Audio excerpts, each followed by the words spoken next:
What's going on, my dollar bills? D-Money here, and today I'm going to be talking about my thoughts on Pokemon Sword.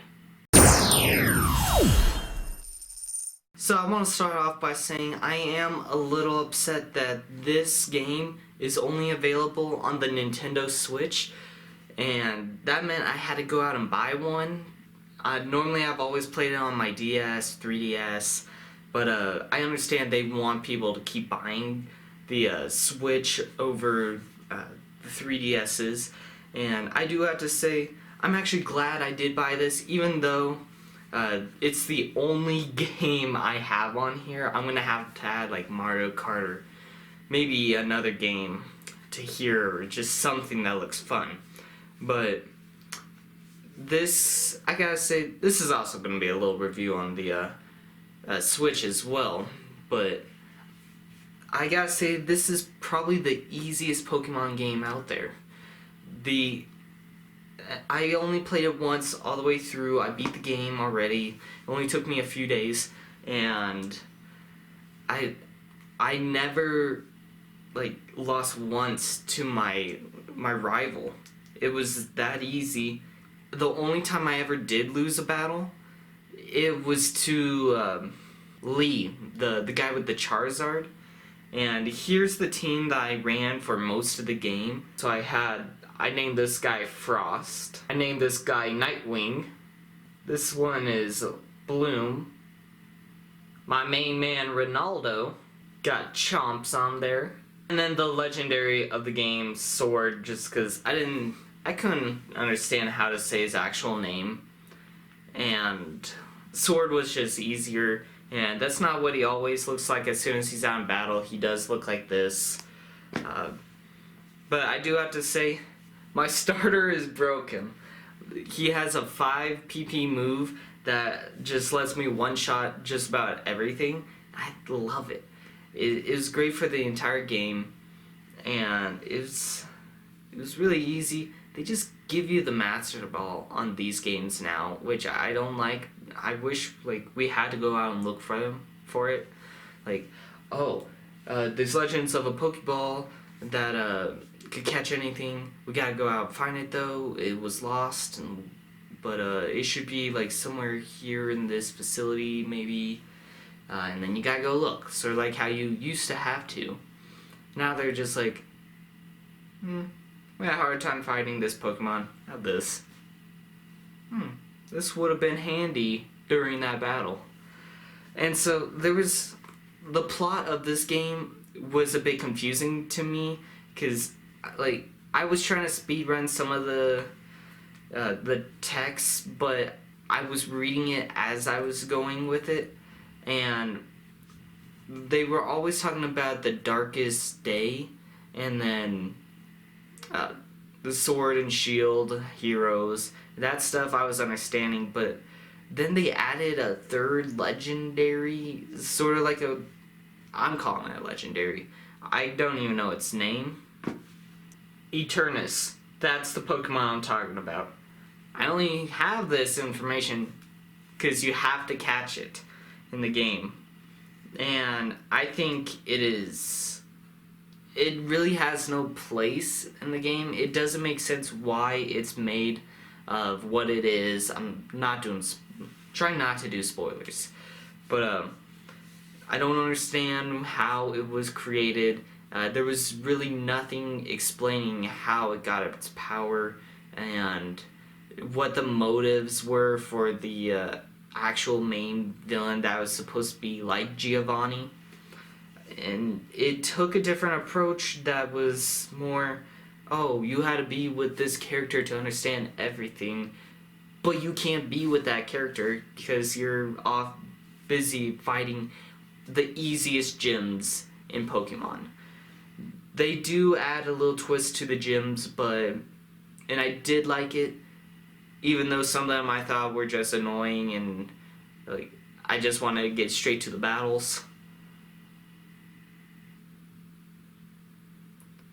One of my favorite things about the game, though, is with the rival, I just completely destroy his confidence. At the beginning of the game, he is so excited and pumped to beat his brother, become champion, and also just to battle you.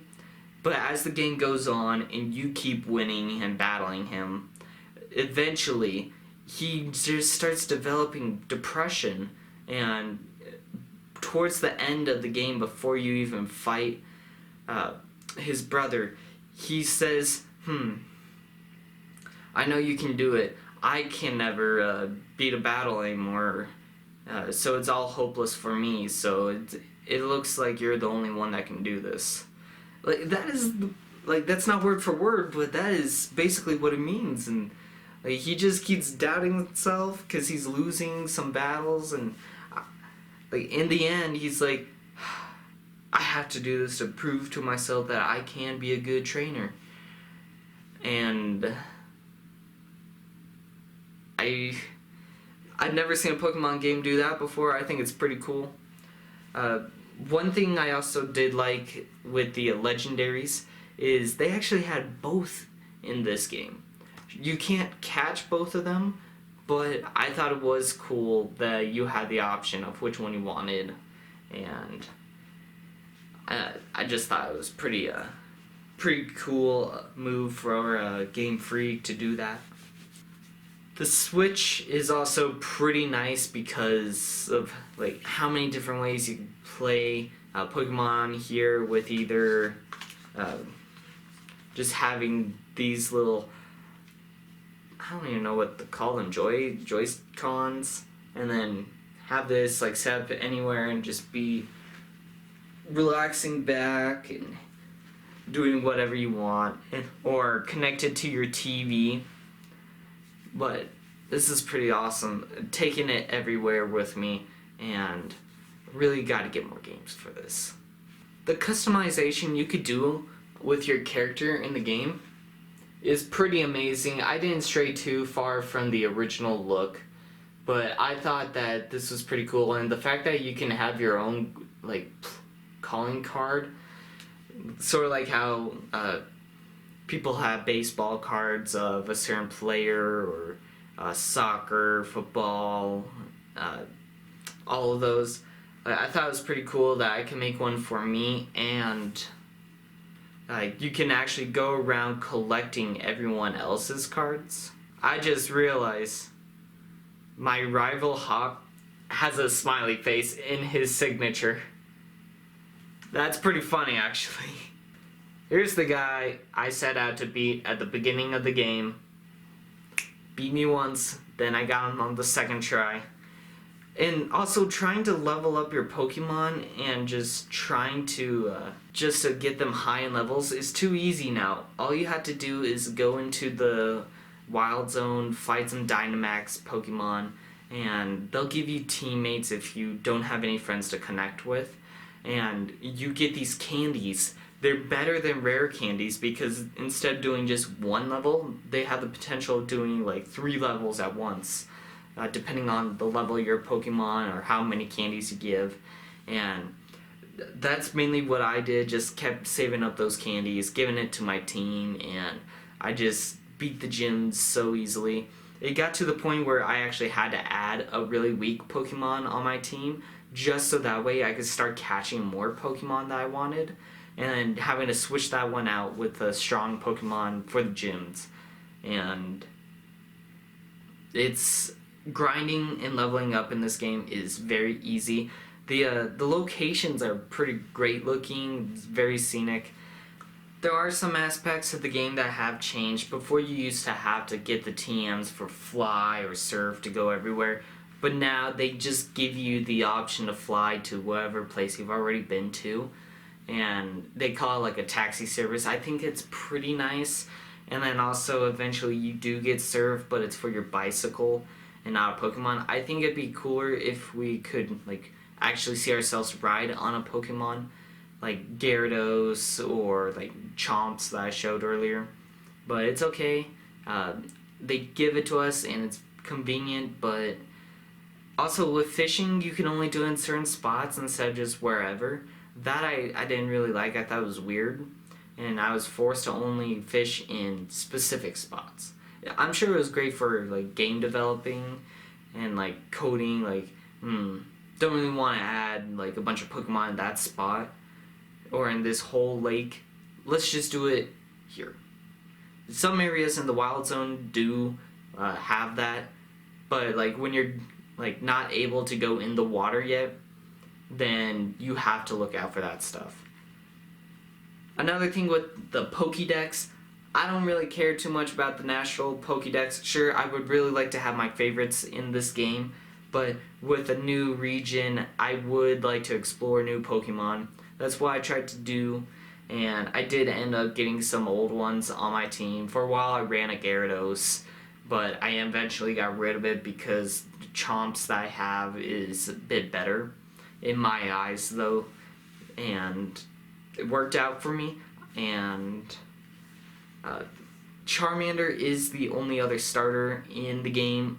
I don't really mind that, but I would really like to have like the original 3 on my team. I guess if I want that though, I could just go get Pokemon Let's Go Pikachu.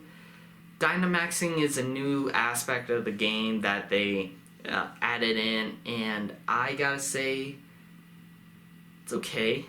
It's sure it makes teamwork a lot more like useful, but at the same time, there's certain Dynamax forms that Pokemon can get, but you can't get those forms unless your Pokemon was from a Dynamax battle. So you can't just pick up a Pikachu from the wild and Dynamax it and have it have a really cool looking form. No, it's just gonna look like a regular Pikachu, just big. But if you get it from a Dynamax battle in the Wild Zone in those little like red glowing wells, then it'll get that form. So training up your Pokemon to have a cool Dynamax looking form, it's not in the game. You have to, if you want that, you're gonna have to ditch the Pokemon you were training just to get the one that you were hoping to get. And I don't really like that. That doesn't seem like Pokemon to me.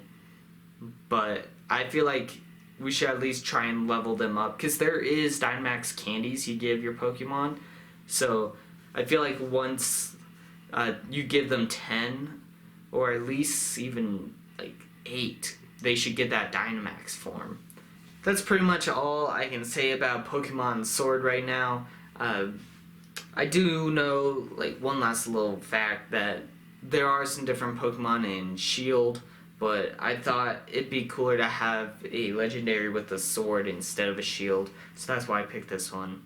And there are some in this game that aren't in the other, and so that's pretty much it. I want you all to rate, comment, subscribe, follow me on my social medias to keep up with some fun, and I'm going to be doing quite a bit more. Since it is wintertime where I'm living, I'm gonna have to put like Ben 10 stuff on pause until like there's no snow outside, so that way I can take my camera equipment out. And I want to thank Jamel Manzer for being my awesome patron of the month. And so, keep being awesome. What are some games you guys suggest I should get for the Switch? Because this is too cool of a console device to not get more games for.